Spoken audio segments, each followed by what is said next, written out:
अरे अरे खुश रहा। मुनिया ताई, वो दिन हम कैसे भूल सकतानी जब पूरा गांव हमरा के ताना देत रहे।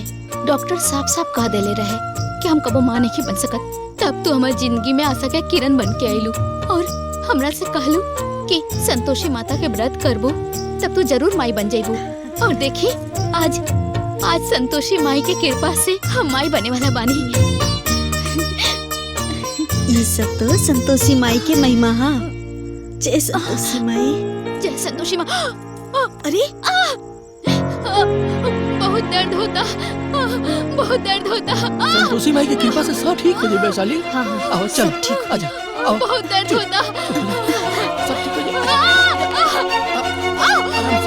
घबरा मत बेटा, सब ठीक हो जाएगा। चलो धीरे से, सब ठीक हो जाएगा। आराम से। संतोषी माई ठीक है।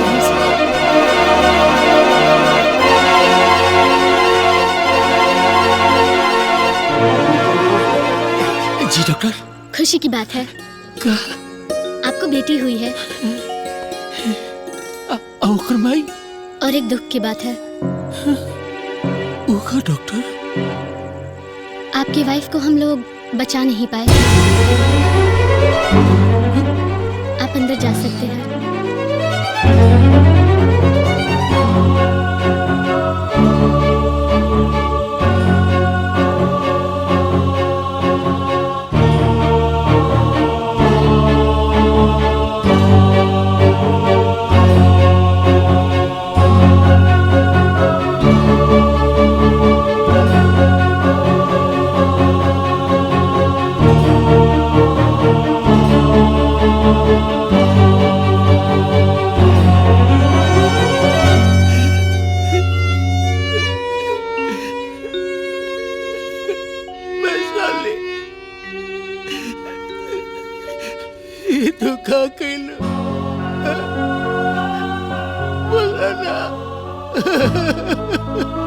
कुछ तो बोला।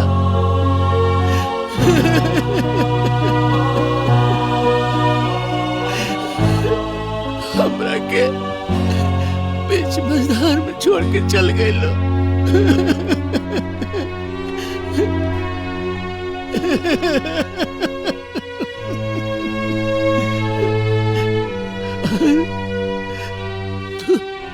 बेटी हमरा गोद में डाल गेल। बताओ ओकर हम लालन पालन कैसे करब तारा बिना? हमरा के अकेला मझधार में छोड़ देलो।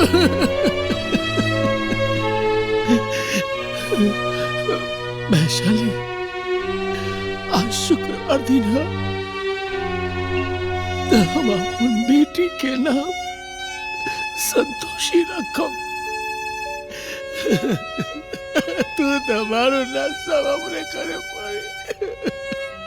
काहे ऐसे कहलू, काहे ऐसे कहलू?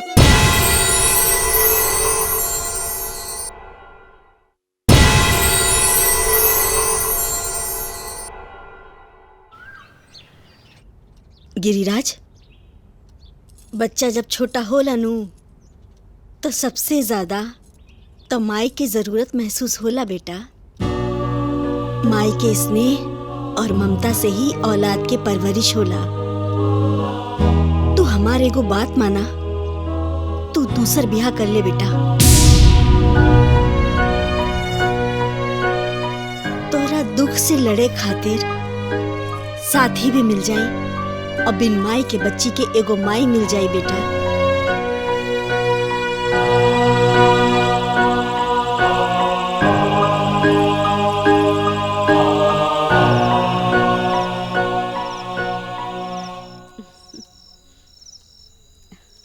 आज सुहाग रात के दिन हम तारा के वो गिफ्ट देवल चाहता नहीं। जाना तारे वो हमार जिंदगी के बहुत ही अनमोल गिफ्ट है। तू रुका, हम लेके आवता नहीं।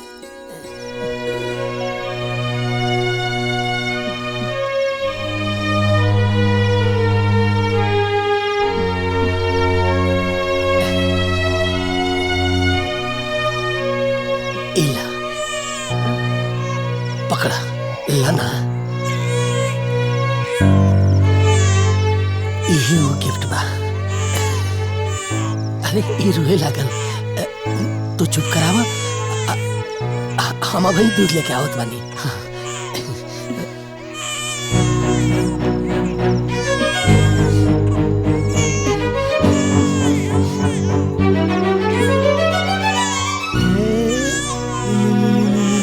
लाही दूध पिया था, भूखाई दिया। तू एक दूध पियावा, हम अभी आवत बानी।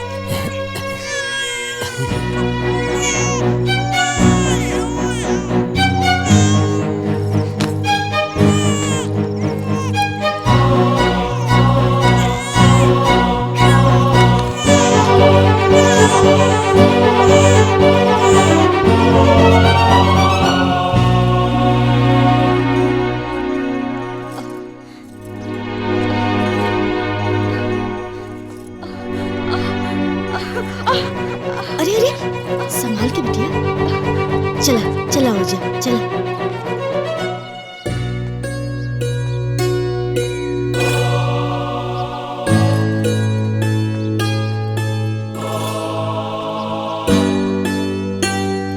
गिरिराज, माई तोहरा के दूसर लक्ष्मी देले बाड़ी, इला संभाला।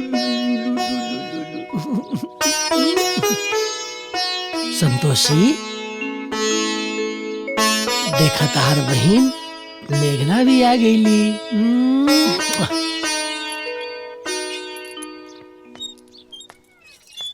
मेघना, मेघना बेटी, मेघना यहाँ आओ बेटी, आवा खाना खाला, आवा। आजा बेटा, इला भूख लागल बा ना? माई हमरो के भूख लागल बा। चल भाग यहाँ से, हम तोर माई नहीं खे। घर में खाना खत्म हो गइल बा। जा, वो झाड़ू रखल बा, जाके झाड़ू लगाओ। जा झाड़ू लगावा। चलो बेटी, घरे में चलो।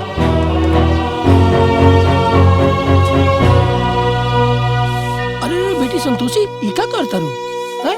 छोड़ा छोड़ा छोड़ा छोड़ा। शारदा, ए शारदा। हाँ, का भाई? का भाई? काहे गला फाड़तानी? ये क्या करता रू? तू संतोषी से काम कराओ तारू? एक काम करके उम्र बा। ता खाए के उम्र बा खाली। घर के काम सिखावतानी तो कोनो गलत बात कर देनी है। देखी जी, हमरा से अकेले ही पूरा घर के काम नहीं खे होत, और हम राउर बेटी के नौकरानी बन के नहीं खे आयल बानी। और रउआ के इतना तकलीफ होता ना, ता एगो नौकरानी रखी, महारानी के आराम भी हो जाए और घर के सारा काम भी। और ये सब अगर ना कर सकेनी तो कम से कम हमार मैटर में अपन टांग ना अड़ाई, ना तो हम जुलुम कर दे, समझनी? हमरा के समझावे आई बारे, पहले खुद तो समझ ले।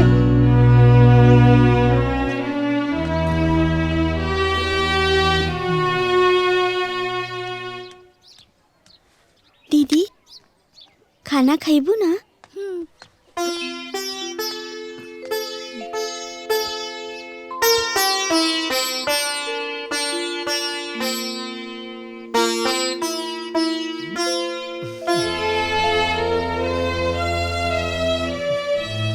जय संतोषी माई।